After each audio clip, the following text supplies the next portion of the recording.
Rowan was only 10 when she set out with her aging German Shepherd Valor along the snow-covered paths of Aspen Ridge. But this ordinary walk home just ahead of the storm was about to become unforgettable. Valor's sharp barks drew Rowan from the path and straight toward a chilling sight. 2 police officers half entombed by the snow, bruised, bound, and left for dead. Little did Rowan know this moment would tear open a vast smuggling operation, test her own family's loyalty, and prove that even an old dog still carries the unwavering heart of a true hero. Their story will bring you to tears and restore your faith in second chances. Before we dive in, let us know where you're joining us from. And please subscribe and ring that notification bell so you never miss these incredible stories of courage and miracles. The morning light was a sliver of steel as it sliced over the high ridges of Aspen Ridge, Montana, weaving through the pines like shards of silver. The air was sharp enough to sting the skin, and the snow crunched underfoot, as if the mountain was holding its breath. Rowan Hale tugged her woolen scarf higher over her nose. She was 10, small but tough, with honey-brown hair hidden beneath a knit beanie, and eyes as vivid and green as the surrounding pine needles. Her cheeks were flushed a bright pink from the cold, her boots crunching steadily on the narrow trail cut into the mountainside. She moved with the quiet focus of someone who was born and raised among these peaks, someone who understood that hesitation out here could get you lost. Beside her, Valor padded along. The old German Shepherd moved with the weighty grace of his years.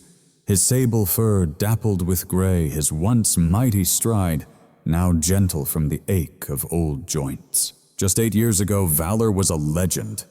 A decorated K9 who had tracked down missing hikers in raging blizzards, uncovered avalanche survivors buried under feet of snow, and once dragged a wounded deputy to safety from a wildfire. Now he wore a thick leather collar, its sheen lost to time, and his deep amber eyes observed everything, as if protecting Rowan was his last and most sacred mission. Where Rowan's father was on watch. The outpost was a squat cabin of dark timber and steel shutters, hunkered against the wind like an old bear. "Storm's rolling in fast," Ethan Hale had warned her as she left. He had knelt to look her in the eye, a tall man whose strength was earned from years of splitting wood and hiking ridgelines. His flannel shirt was layered over thermals, his face weathered by a lifetime of sun and wind. His black hair showed streaks of iron at the temples, his eyes a hazel that mirrored the forest floor. They held the weight of a man who knew what nature could take if you failed to respect her. "You be home before noon," he said, while tucking a thermos of cocoa into her pack.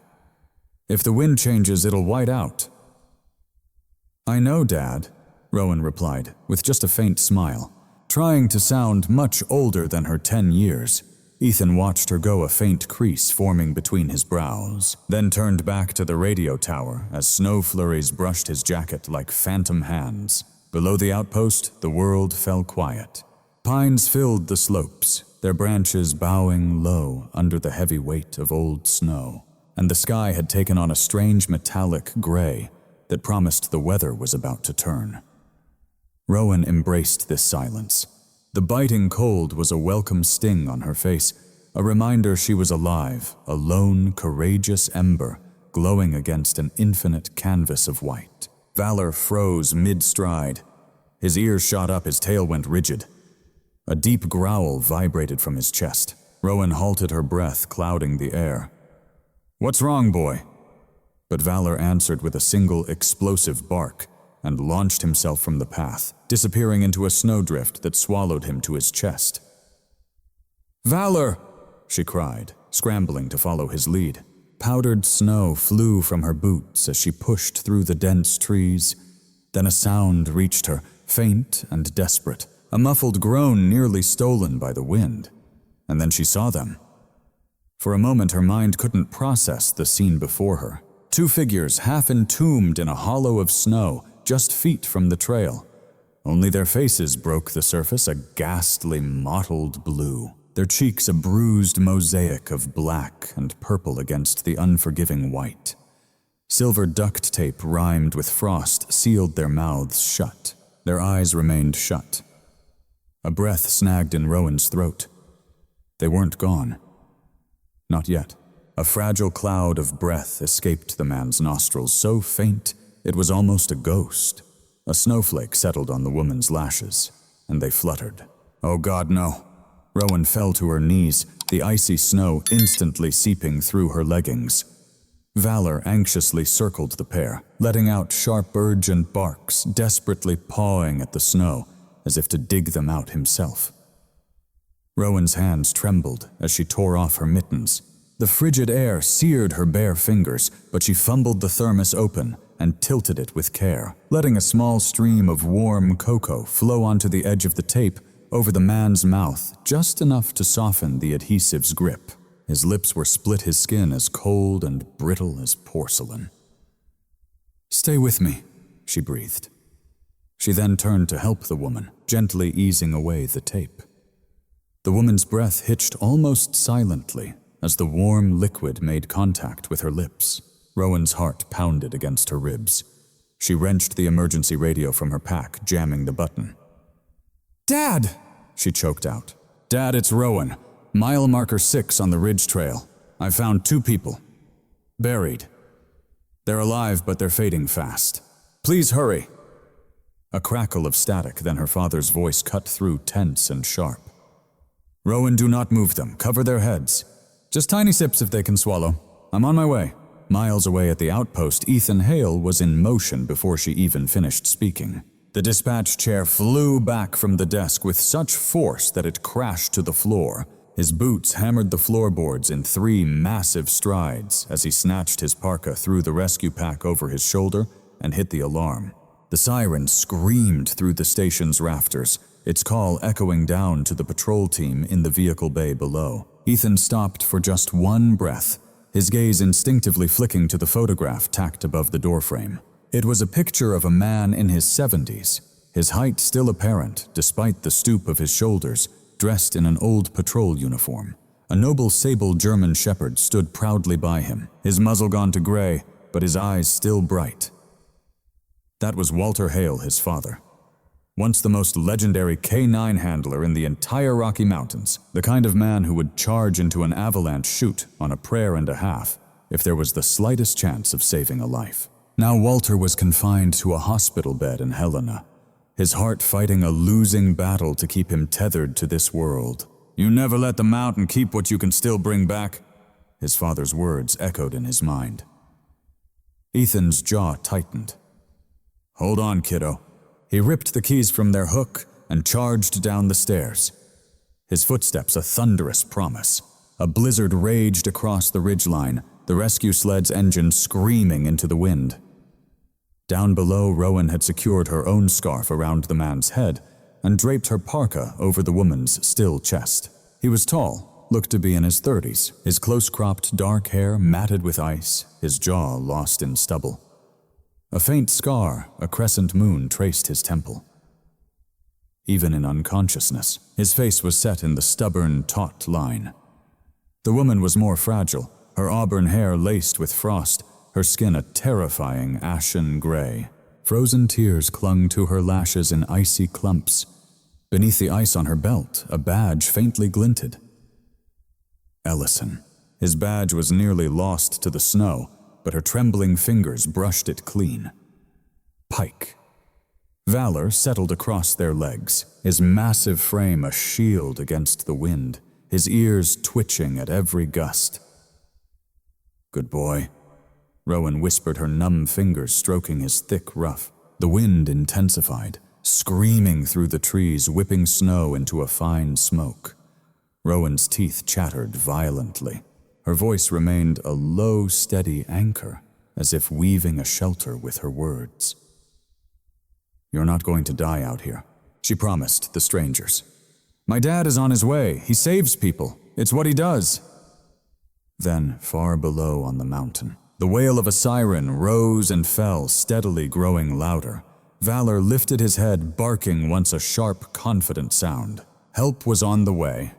Snow roared in the trees as the first engine sounds echoed up from below the ridge. Rowan pressed her mittened hands more firmly on the scarf around the man's head. Her legs had gone numb from kneeling for so long, but she dared not shift. At her side, Valor stood rigid and alert, his muzzle flecked with white rime, his ears twitching at every new sound. And then floodlights shattered the dark, cutting through the pines. Brilliant white beams sliced through the gray gloom as rescue sleds crested the ridge, throwing a plume of snow. The sound was like thunder directly overhead. Relief washed through Rowan. Ethan Hale leaped from the sled before it even stopped moving. Snow lashed at his dark hair, plastering it to his head. His hazel eyes were as sharp as shattered glass. His parka's hood was down against the cold. His boots sank deep into the drifts as though the mountain yielded to his every step. "Rowan!" His voice cut strained through the wind's howl. "What?" "I'm here," she called, and only then felt the deep tremor that shook her entire frame. Ethan fell to his knees beside them, his breath catching for a split second as he saw their blue-lipped faces, battered and so dangerously close to the end. "Pike, Ellison," a ranger behind him murmured, seeing the badges Rowan had cleared. "Get the warming wraps now," Ethan commanded. The team, all four of them, moved with mechanical precision. They were veterans of countless blizzards and broken bones. Jonas Red was the team's medic, a barrel-chested man in his 40s, his beard graying and his hands like weathered oak. He knelt beside Mara Ellison, lifting her eyelids with unexpected gentleness.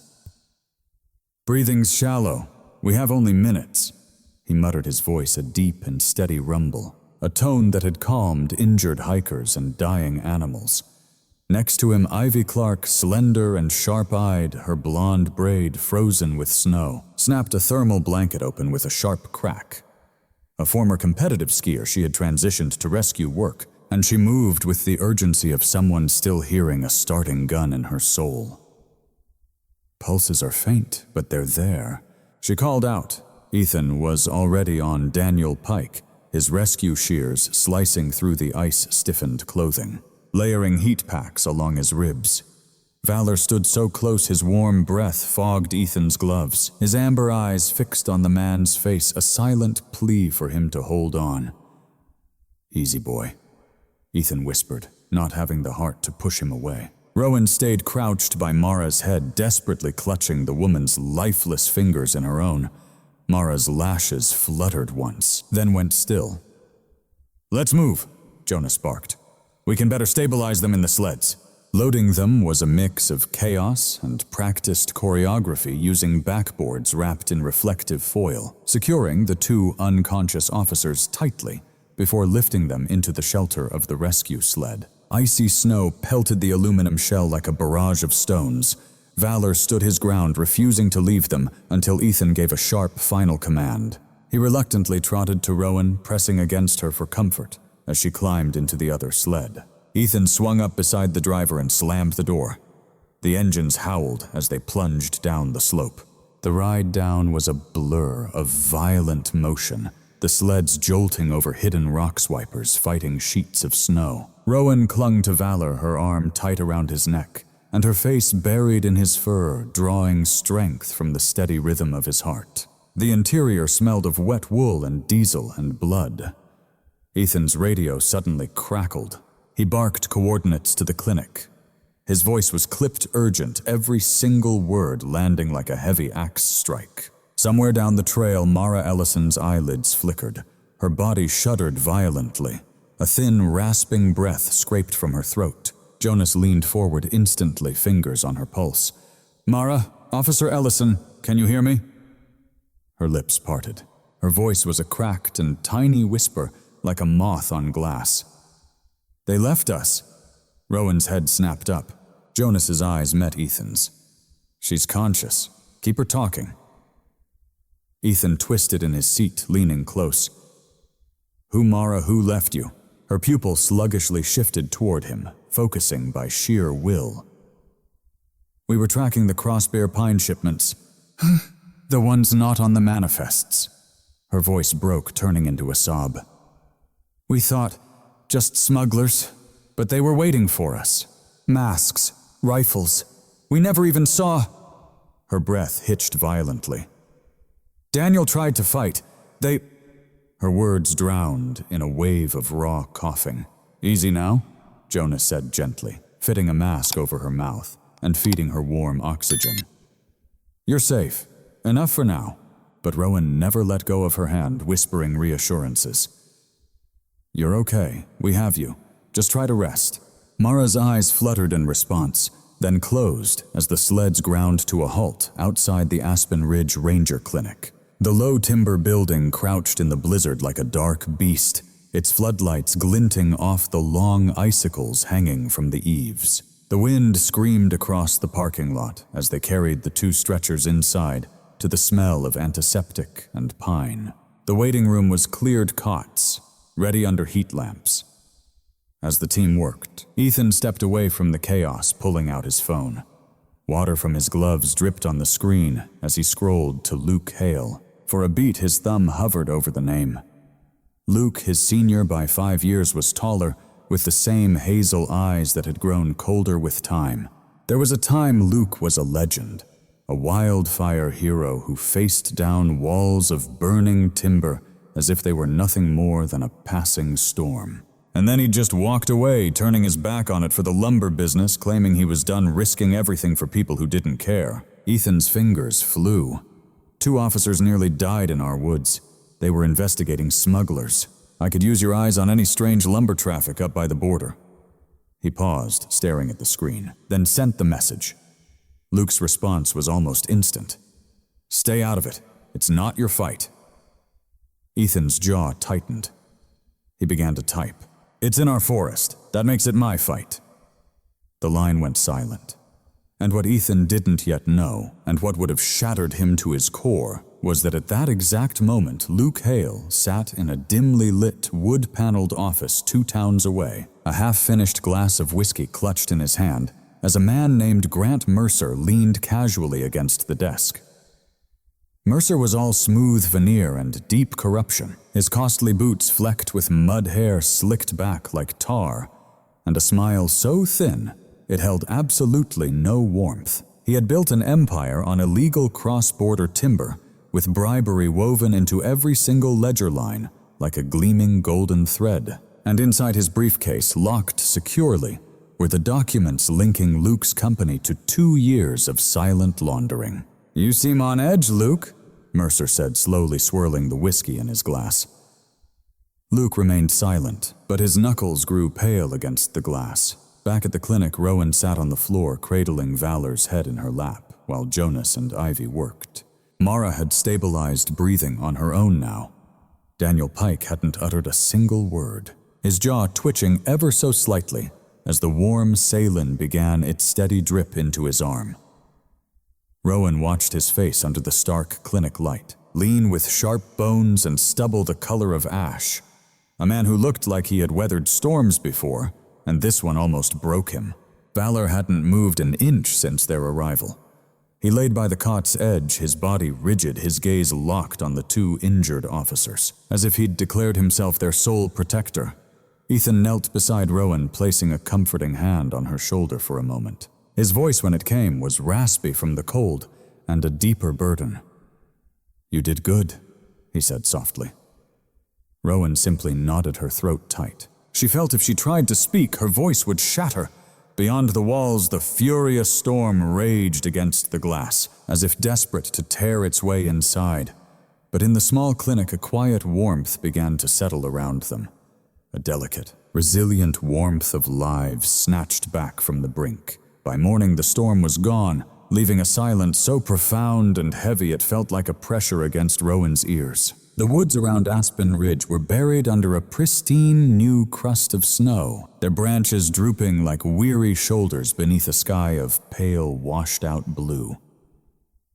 From the porch of the clinic, Rowan watched her father buckle his snow boots and shoulder his heavy field pack. Ethan's face in the thin light looked as if it were carved from stone, every crease etched deeper by the cold. He had barely slept. She could see it in the tense line of his jaw, and in the way his eyes constantly swept the tree line, as if expecting something to appear. Valor stood at his side, a dark silhouette against the white landscape. His tail was still, his ears pricked forward. The old dog hadn't left the injured officer's side all night. lying rigid as a statue beside their beds. Now he stood poised like a drawn bow alert. "You're going back out there," Rowan said, her voice soft. Ethan stopped securing the strap across his chest. "We found tire tracks close to where you found them. They're fresh. No tracks should be there after that storm. I need to find out who left them." "I'll come with you," she offered immediately. His gaze shifted to her, and the hardness in his eyes eased just a bit. "Not this time, Sprigg. This isn't a search anymore. This is an investigation." He placed a gloved hand on her shoulder, a brief grounding touch. Then he turned and pushed out into the falling snow. Valor moved silently in his wake, his huge paws leaving deep impressions that vanished almost instantly under the swirling flakes. Together they followed the tire tracks as they carved a path north, leading them deeper into the trees. The forest swallowed all sound as they pressed on, leaving only the soft crunch of snow underfoot and the steady, rhythmic cloud of Ethan's breath. Valor ranged ahead, nose glued to the trail, his tail a rigid banner of concentration. The tracks lured them deeper toward the timberline, where the storm had raged its worst. Shattered branches littered their path. Suddenly the forest opened into a desolate hollow, and the air changed, growing heavy and damp, and tinged with a strange metallic scent. A structure squatted in the clearing like a wounded animal, an old lumber shed left to rot years ago. Its roof was half-caved in its planks, stained black with decay. Snow sagged heavily through the gaping holes in the rafters above. A rusted winch lay on its side in one corner like a shattered jawbone. A cold knot tightened in Ethan's stomach. He drew his flashlight, its beam cutting across the drifts near the entrance, and then he stopped cold. A dark crimson slash violated the snow. It was thin, partially hidden, but it was undeniably blood, he breathed. Valor's ears swiveled. A low growl rumbled from his chest, a vibration they could feel through the soles of their boots. Ethan knelt carefully, sweeping more snow away.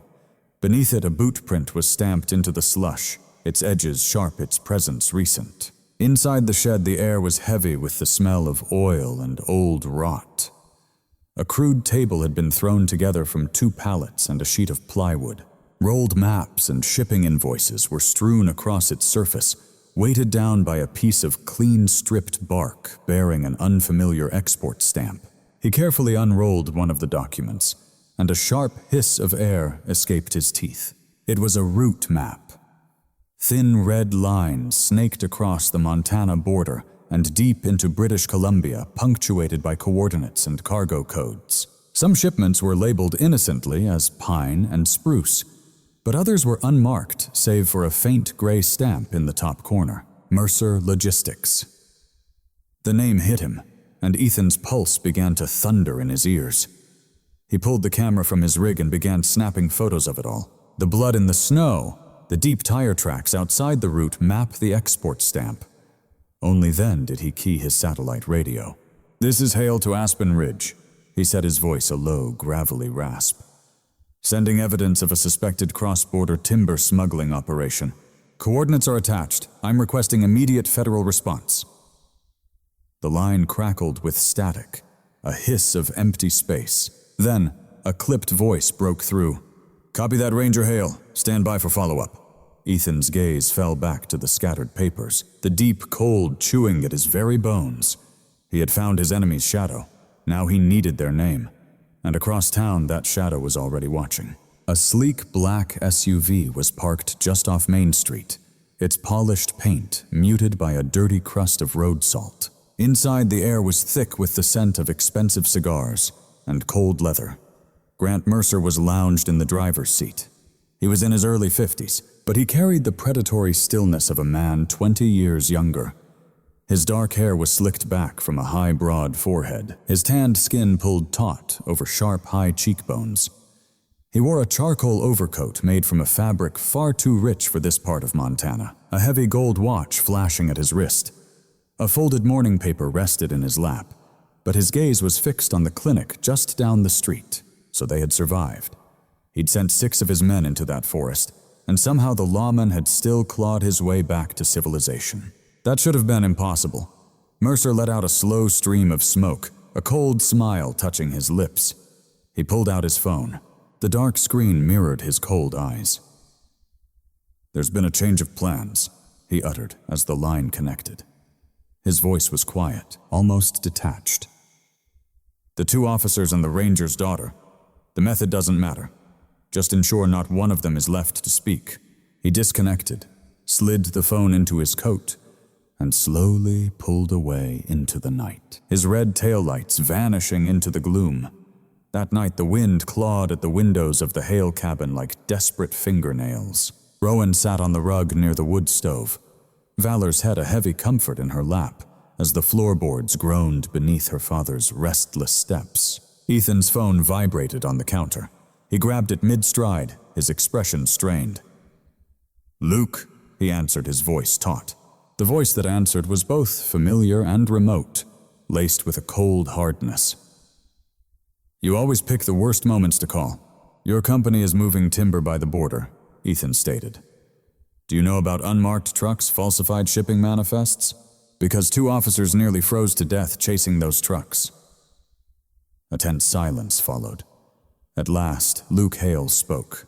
Every word was sharp, as if it pained him to say it. "Stay out of it." "I can't. It's our forest." "You think it's all yours?" Luke retorted, his tone like a slamming door. "It's why you hid in that cabin while life passed you by." Ethan stopped his pacing. "This isn't about me. It's about the blood staining our snow." "Then you clean it up." And the call abruptly ended. Rowan froze on the rug, not meaning to listen. She had only crept out for a drink of water from the kitchen, but she'd been frozen in place at the sound of Luke's name.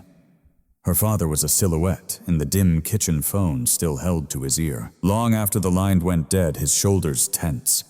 Rowan retreated to her corner, her arms clinging tightly to Valor's neck. Luke was family, all they had besides Grandpa Walter, who was alone in a hospital bed so many hours away. If Luke was involved in something awful, if her dad had to fight him, a sharp ache seized her chest and caught her breath. Valor gently nudged her arm, a low whine humming deep in his chest. She buried her face in his fur, and for the first time since the ordeal started, Rowan wept. By the following evening, Aspen Ridge was consumed by darkness. The first snowflakes fell at dusk like soft drifting ash. But now the storm had become a living creature, howling down the valley with a fury that shook the tin shutters on the ranger outpost. Snow pounded the log walls like angry fists, burying the roof and devouring the world beyond the cabin. The power had failed hours before. Now the only light came from 2 flickering kerosene lanterns on the table and the deep orange glow from the belly of the wood stove. Ethan Hale stood by the window with one hand pressed firmly against the ice-cold glass, searching the white emptiness outside. His half-frozen parka was draped over a chair. He was down to just a thermal shirt, its sleeves shoved to his elbows, revealing arms lined with the sinew of a man accustomed to unending difficult work. The shadows beneath his hazel eyes seemed darker than the storm itself. Behind him, Rowan was huddled by the stove, nestled in Valor's thick fur. The old dog lay like a living hearth at her back, his ears twitching with each mournful howl of the wind. The clinic generator died during the blizzard's first assault. Ethan had managed to get everyone to the outpost just before the roads were lost completely. Mara Ellison remained barely conscious while Daniel Pike was pale and hollow-eyed but alert. Now they waited, listening as the storm consumed their world. Daniel was hunched at the table, shrouded in a wool blanket, his face ashen white. Melted snow dampened his hair, and the hard line of his jaw quivered faintly as he clutched the warm mug with both hands. He seemed a man made of wires pulled far too tight. Ethan slid a chair over to face him. "Do you remember what happened out there?" Daniel's gray, weary eyes flickered in his direction, moving so slowly, like shutters frozen in the cold. "Bits," he rasped. "It's all broken up." "Just give me what you can." Daniel's knuckles went white around the mug. He was silent for a long moment, his gaze fixed on the steam as if searching for his memories within the vapor. Then, in a low, raw voice, he began. "They came at us from behind. No warning. We were just on the ridge watching the trucks, and then shouting. Masks, rifles? Something cracked against my head. When I came to..." He gasped for air. "We were tied face down on sleds. I could feel Mara next to me, her shoulder hitting mine. She wasn't moving." Rowan had turned a silent shadow, her green eyes wide. Daniel's voice went on, shaking like thin, brittle glass. "They pulled us for what felt like forever. I went numb. Then we stopped in a clearing, snow knee-deep. I heard one of them laugh. They pushed us in still alive. Then the shuffle started." His hand spasmed once, gripping the mug. Ethan's tone was steady. "So they left you for the storm to bury?" Daniel nodded, once a sharp, brittle motion, afraid to move more. "Do you remember any faces?" Ethan asked. Daniel just shook his head. "Masks. Except one person was standing back. No mask. He was just observing. Tall, expensive boots, definitely not local." The others kept looking back at him, like they belonged to him. Ethan's jaw tightened into a knot. Behind him, Valor lifted his head, the lamplight catching the silver strands on his muzzle. His ears angled forward like radar dishes, as if he understood every last word. Near the stove, Mara Ellison stirred weakly on her cot. Ivy Clark, the young rescue officer who'd helped pull them from the snow, was beside her. Was kneeling beside her, feeling for a pulse with gentle, focused care. Ivy's long braid was fraying from the exhausting hours, her sharp blue eyes now dull with exhaustion. "She's still so cold," Ivy murmured, as if the shock just won't let her go. "Let her sleep for now," Ethan said. He stood rubbing the bridge of his nose and looked over at the old landline radio bolted to the wall. It remained black and silent.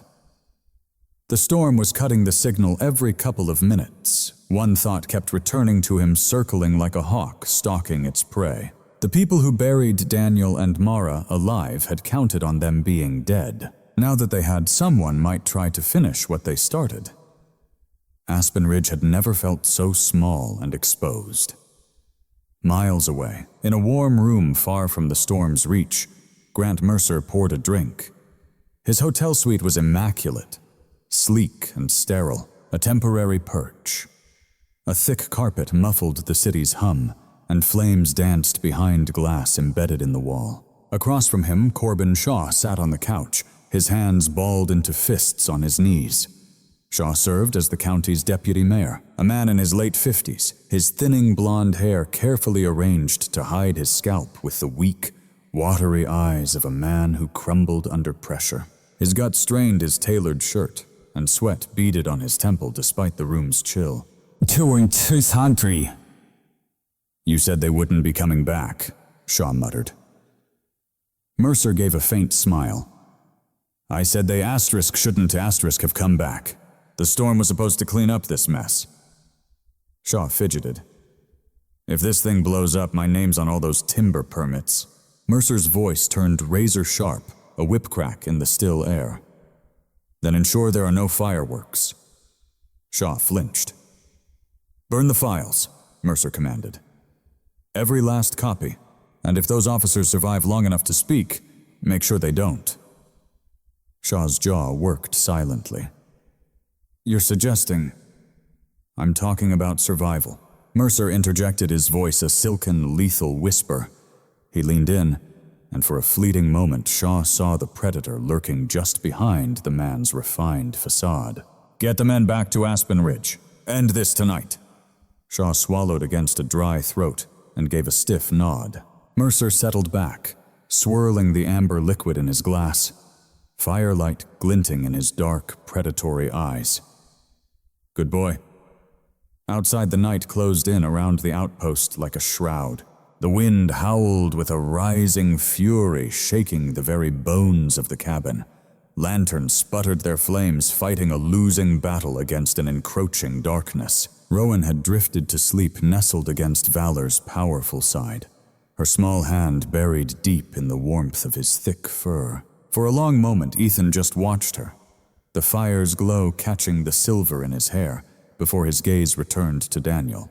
Their hushed conversation was shattered when Valor's head snapped up.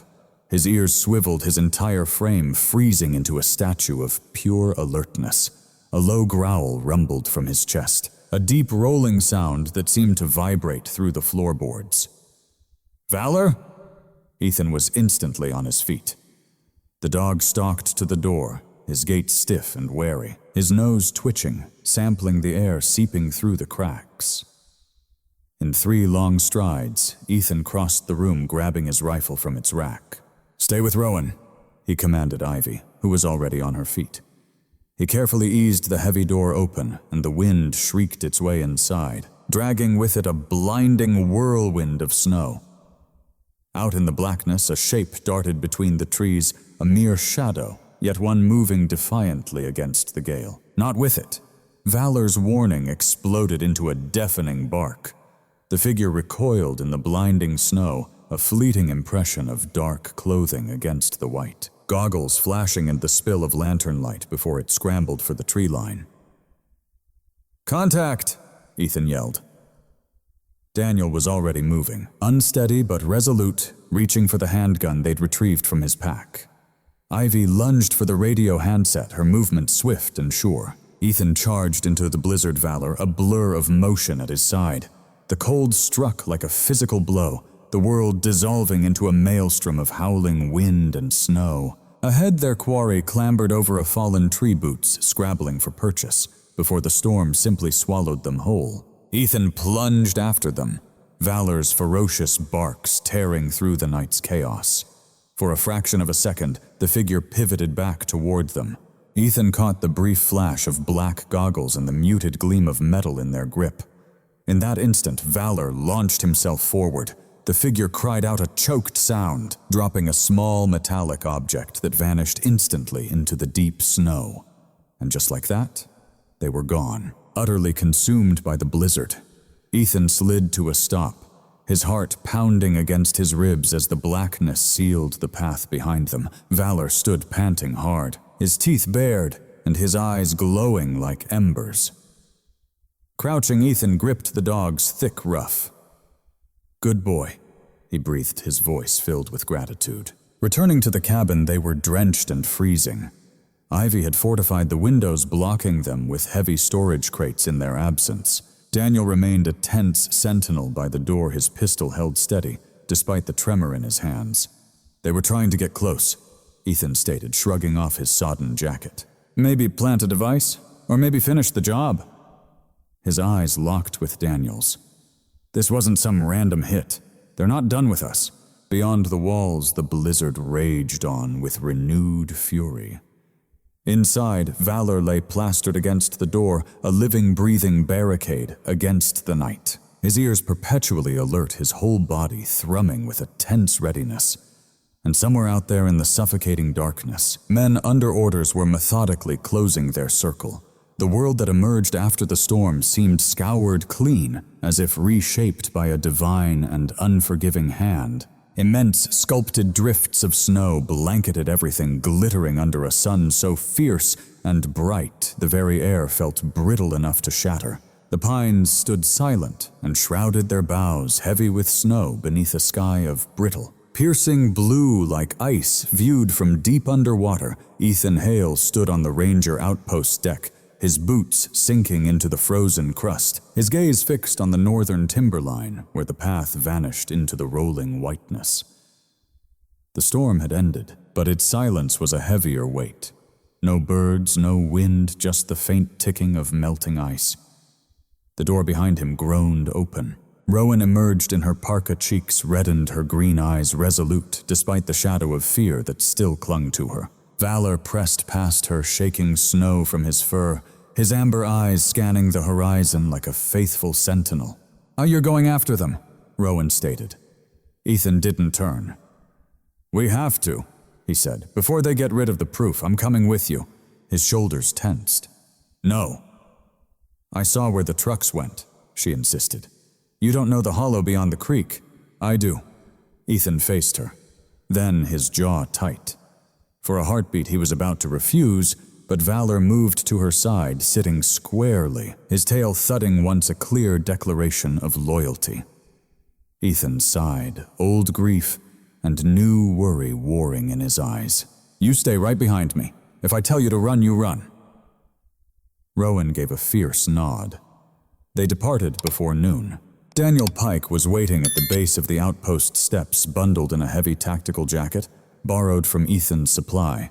He seemed stronger now, color returning to his sharp-boned face, but a faint tremor in his hands revealed how close to death he had come. Mara Ellison stood next to him, one arm held in a sling, her auburn hair drawn back into a tight, severe knot.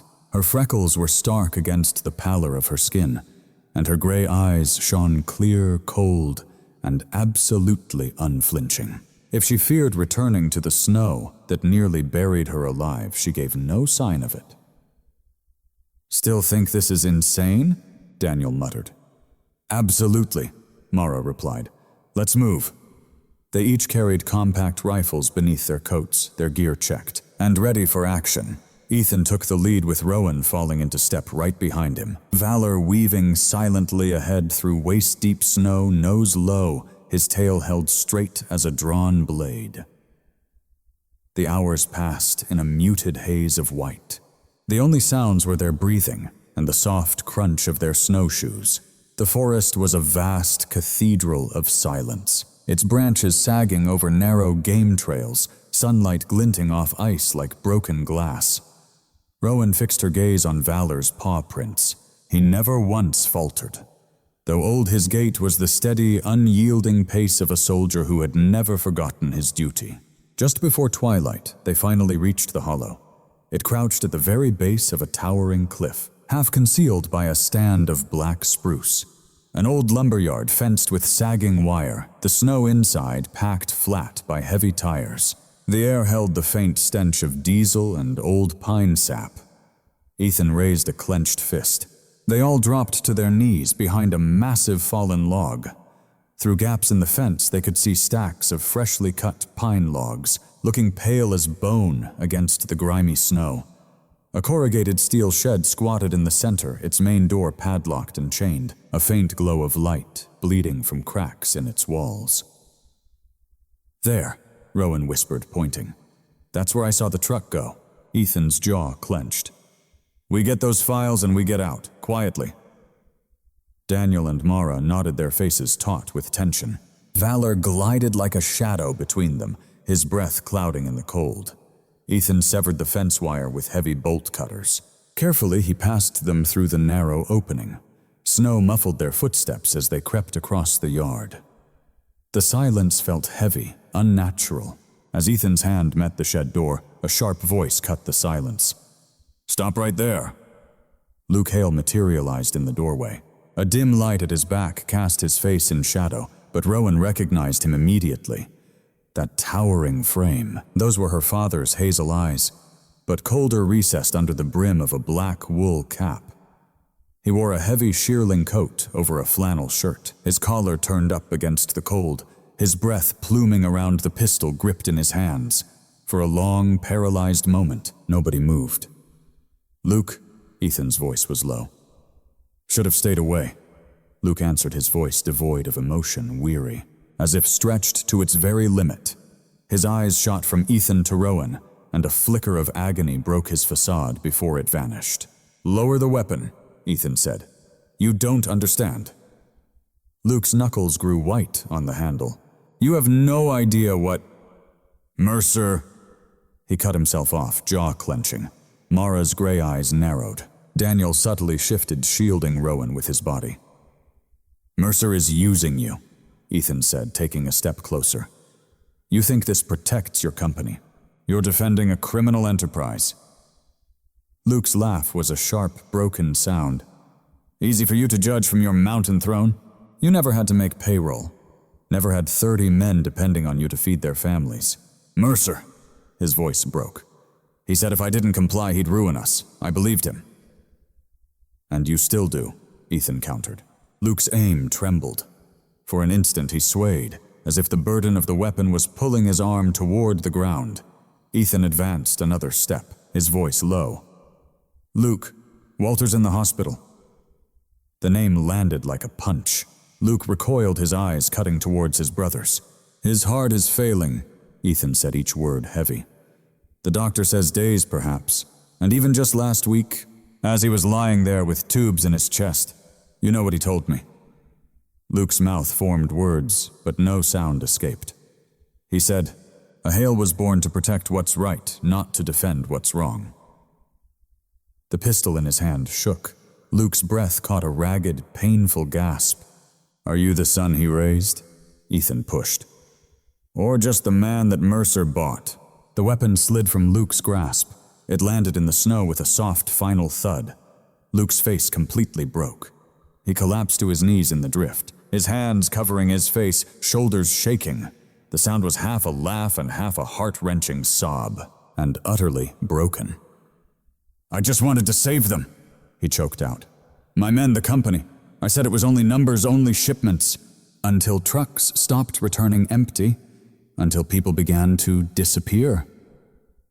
Ethan moved to his knees in front of him and gripped his shoulders firmly. "Then help us end this." Luke raised his head. His eyes were bloodshot and raw, but through the grief, something clear began to burn.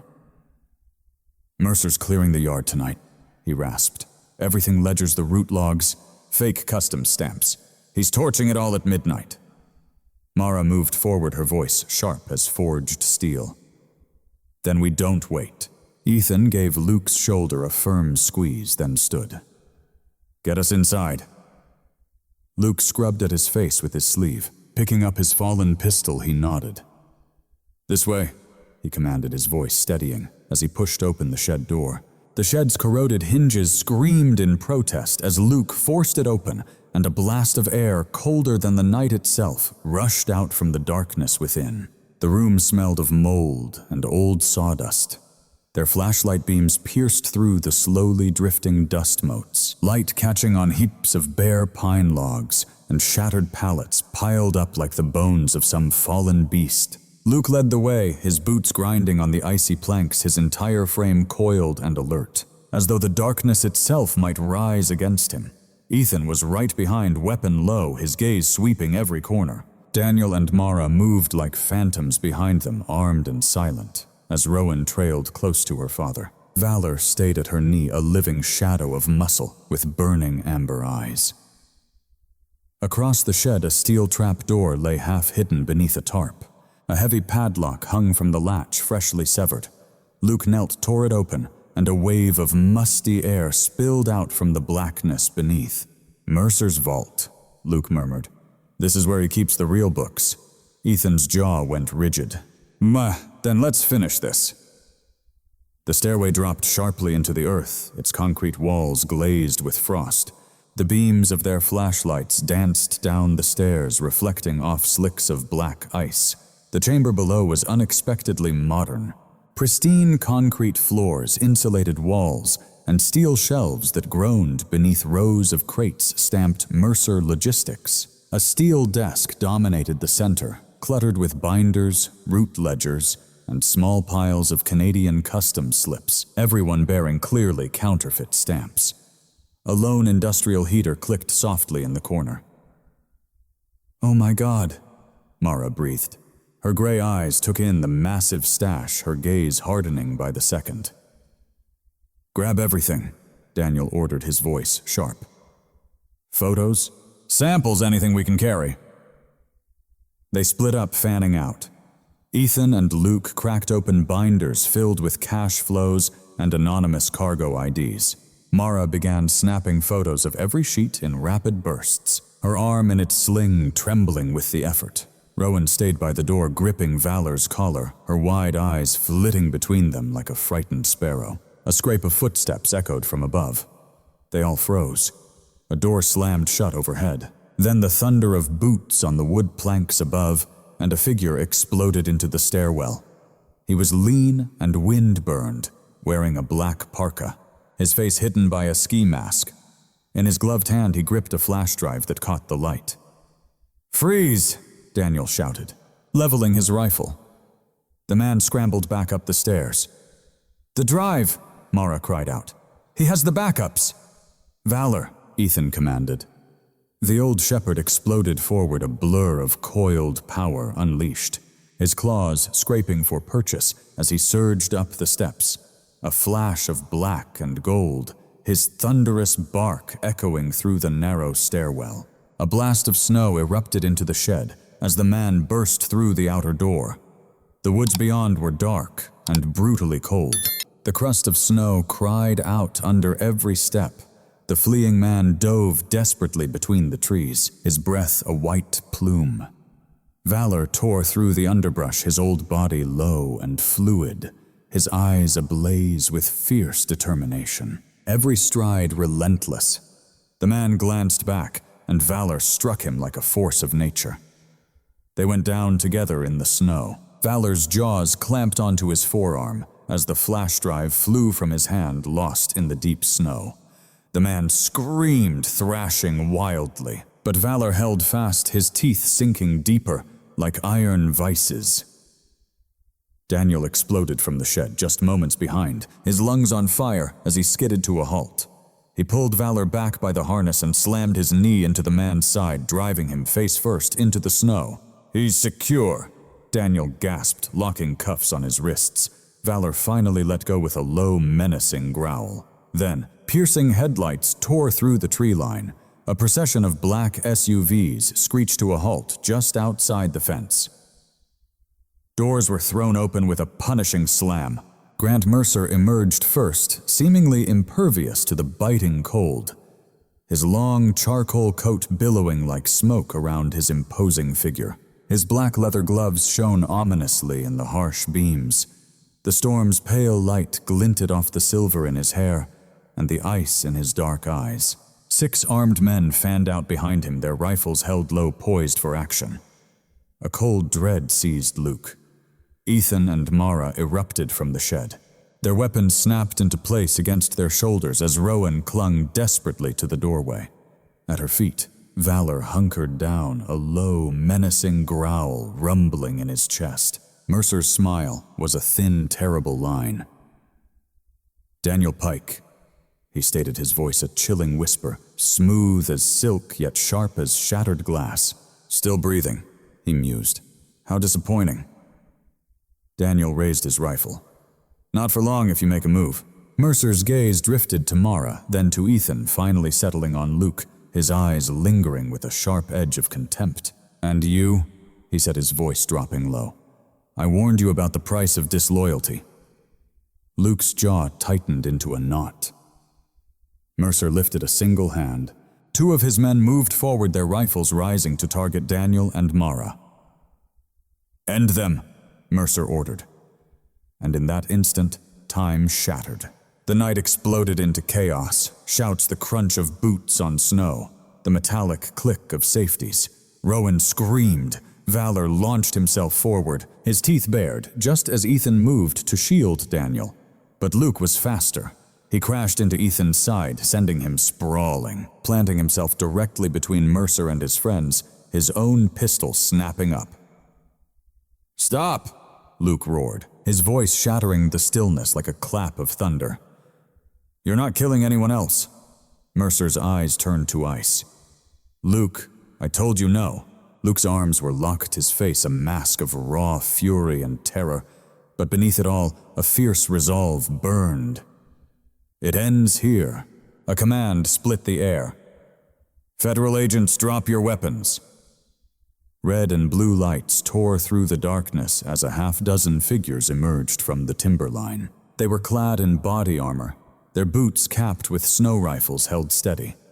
Mercer's men turned, but they were far too slow. Spotlights ignited, rifles cracked, and snow erupted with each impact.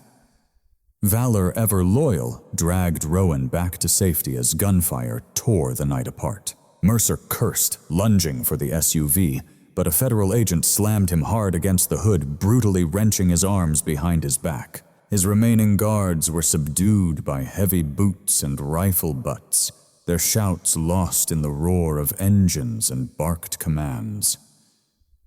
Within mere minutes, it was all over. Mercer stood in handcuffs, his expensive coat torn, a gold watch hanging uselessly from his wrist. All around him, federal agents swarmed the property, prying open shipping crates, seizing ledgers, and hauling out stacks of forged manifests. Mara stood breathing heavily, her rifle slung over her shoulder, with Daniel right beside her. Blood was crusting on his temple where a bullet had sent a splinter of wood flying from the post. Ethan finally lowered his rifle, letting out a breath so deep and ragged it seemed as if he'd poured his very soul out onto the snow. But Luke just stood there, his shoulders slumped in defeat, pistol hanging limply from his hand, his eyes vacant and glistening. Later, as the yard became a whirlwind of flashing lights, federal agents, and tarp-covered crates, Luke sat on the bumper of a government truck, his breath turning to smoke in the frigid air. Ethan approached him in silence, but Luke didn't look up. "I'm giving them everything," he said, his voice raw and hoarse. "The emails, the ledgers, the payment logs.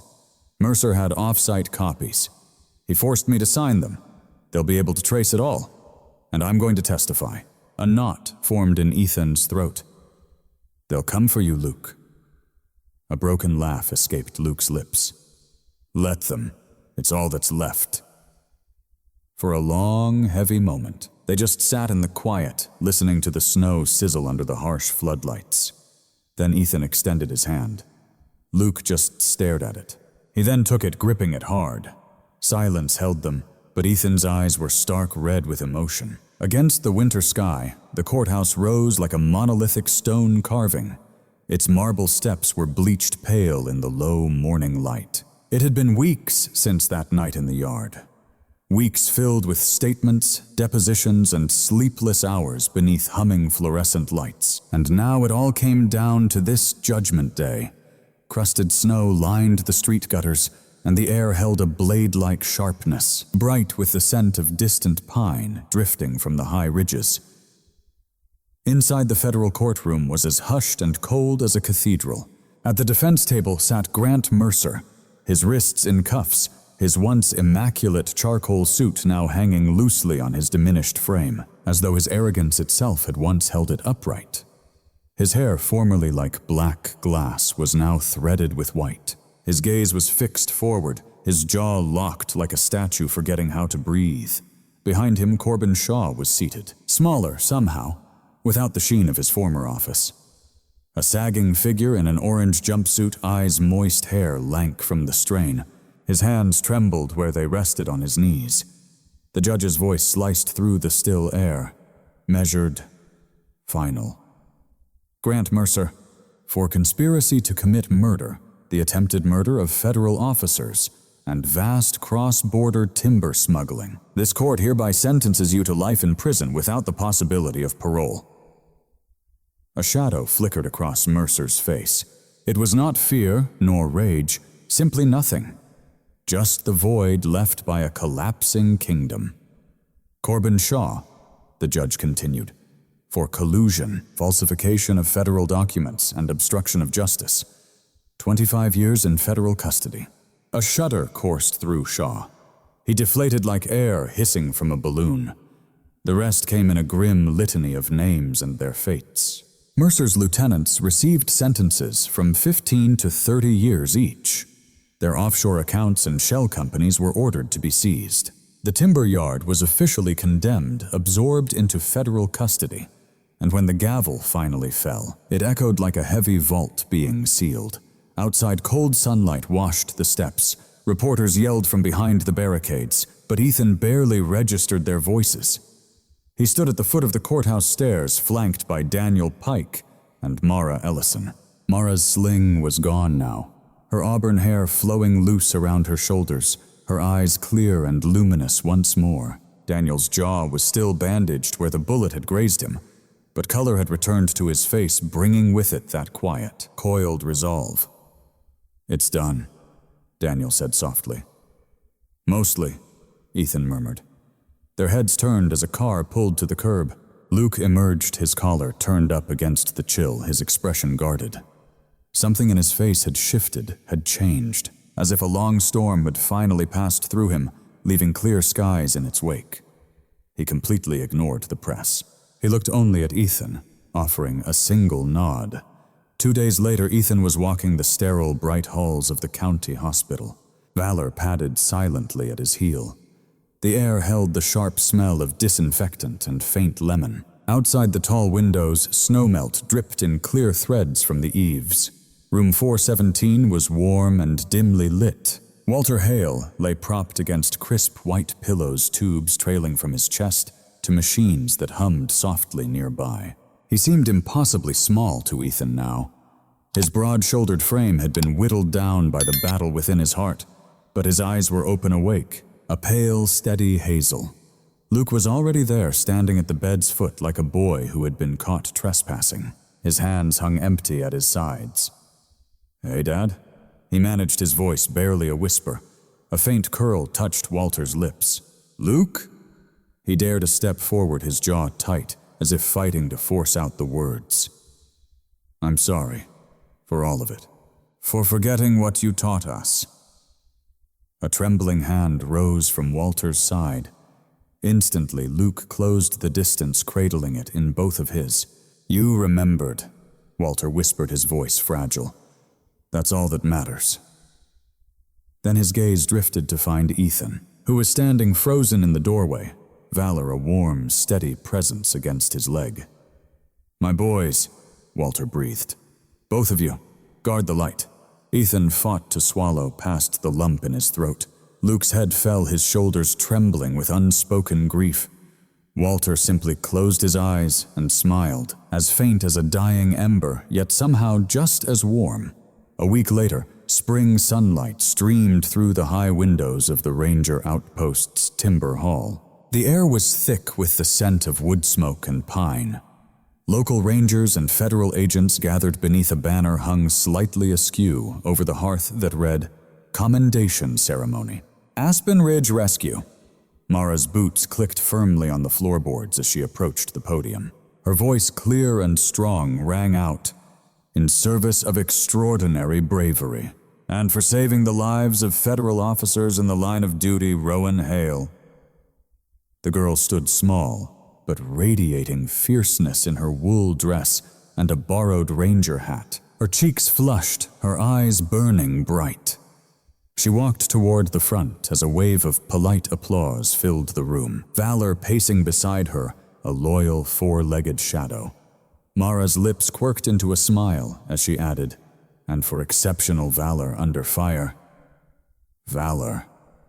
The applause erupted into heartfelt cheers. Rowan dropped to her knees, wrapping her arms around the noble shepherd's neck. Valor accepted the embrace with a quiet, patient dignity, his amber eyes warm, his tail thumping a steady rhythm like a heartbeat. On the edge of the crowd, Ethan stood watching, a feeling both fragile and fierce tightening in his chest. Later, after the crowd had dispersed, the five of them, Ethan, Rowan, Luke, Daniel, and Mara hiked to the ridge overlooking the hollow.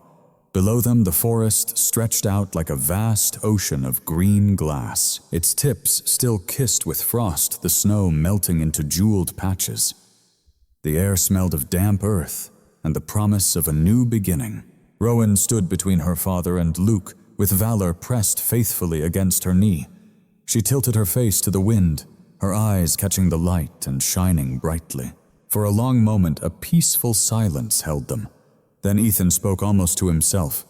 "This land, it's federal now. Protected. No more saws, no more trucks. Just trees." Luke nodded, his jaw firm, not with grimness, but with certainty. Mara let out a soft, relieved breath. "No one gets buried here again." A faint smile touched Daniel's lips at that, the worried lines around his eyes finally easing. They stood there together on the summit, as the sun climbed higher, setting the snow-dusted pines below, ablaze with golden light. And for a single heartbeat, it felt as though the world itself had been forgiven. Sometimes the greatest miracles don't announce themselves with thunder or trumpets. They arrive in the quiet persistence of a child who refuses to give up, and in the unshakable loyalty of an old dog who will always stand guard. And they are found in the hearts of the lost who make the choice to turn back toward the light.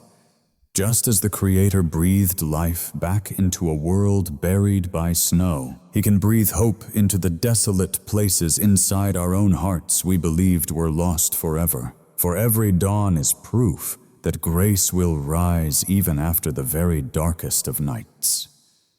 If this story touched your heart, please share it with someone who needs a reminder that miracles are still walking among us. Comment Amen if you believe in the power of second chances, and subscribe to our channel to join us in telling more stories of hope, redemption, and the quiet wonders of everyday life. May a divine blessing protect every soul watching, and may a sacred light guide your way through every one of life's storms.